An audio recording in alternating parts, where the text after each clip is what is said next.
Peter Shinn from Pro-Lifeunity.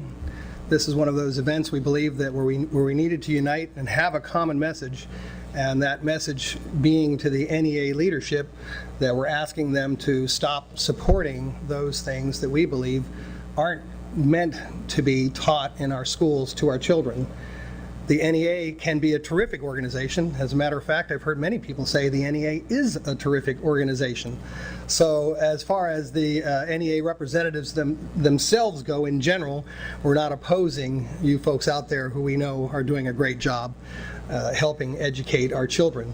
Unfortunately, the schools are turning into indoctrination camps. The abortion issue and many other issues are overrunning the school system. Our children don't have the ability to really stand up against that, because though they look to us for leadership, the school gets 12 years of them until they graduate from high school. That's a long time.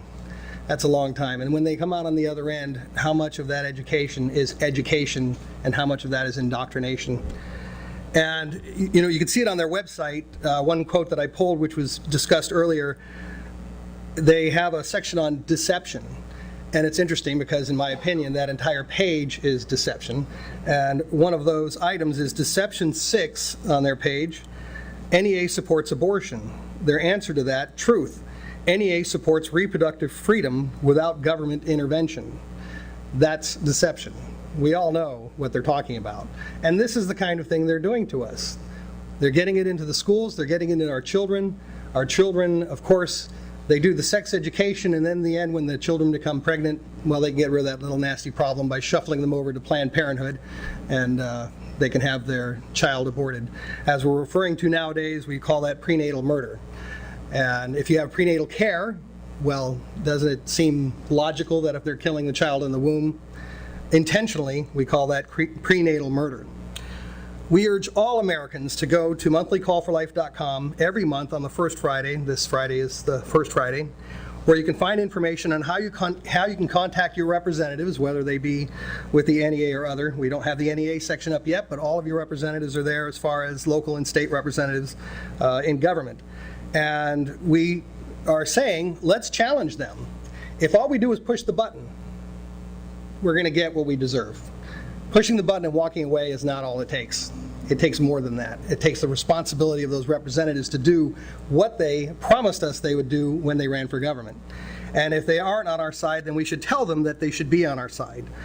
So you can go to the monthlycallforlife.com website, and of course we encourage pro-life leadership and other pro-family leadership as well to go to pro-lifeunity.com and communicate with us and discuss how can we work together and get more accomplished. It's time to demand that the NEA leadership do what they're tasked to do: educate our children, not indoctrinate them. Thank you.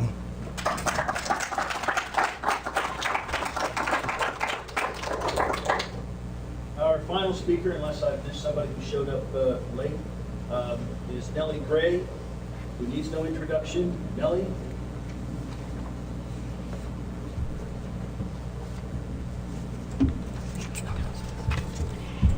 Thank you.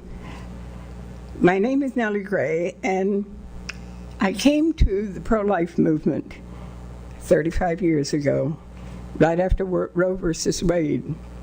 Imagine my surprise at the fact that our Supreme Court did not know when human life begins.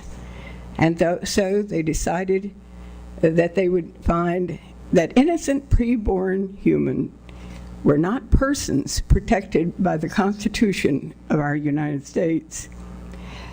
Probably one reason I was so surprised by this, I'm a World War II veteran. And in World War II, America was part of the Allies who sat in judgment of a country that identified a whole class of people and decided to kill them and eliminate them because they were not useful or they were someone they didn't like.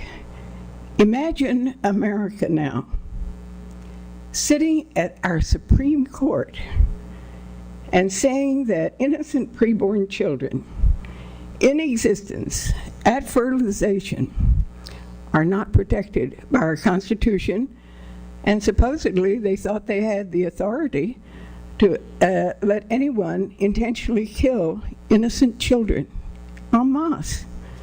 As of now, since the Supreme Court decision 35 years ago, 50 million preborn children have been killed in America. How is it that teachers do not know that a child is in existence, a human is in existence at fertilization, and that if they associate with that idea, they are associating with the intentional killing of 50 million preborn boys and girls who should be students taught by these teachers?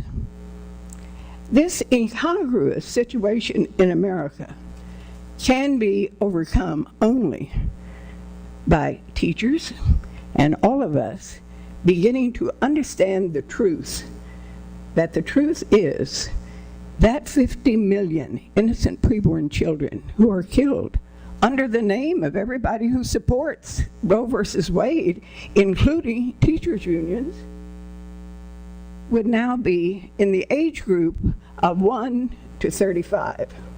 So that America, in addition to the awesomeness of intentionally killing 50 million people, are now feeling the effects of that in our economy and our whole society, the way we live, what we think, how we act, how we react to people. Then the answer to it is, what are we supposed to do about this? America is a great country.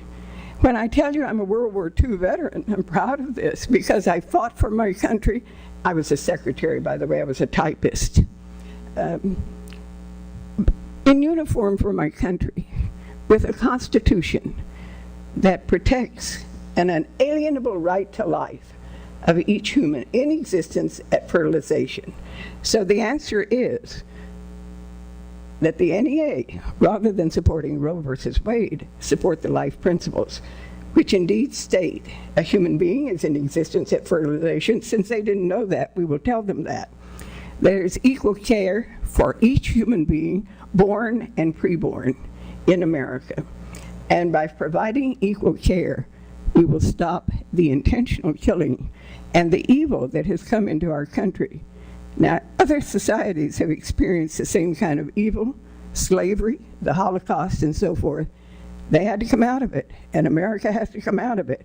And the teachers are going to have to stop supporting the intentional killing of innocent human beings. That means no exception. You may not kill anyone in America. Thank you.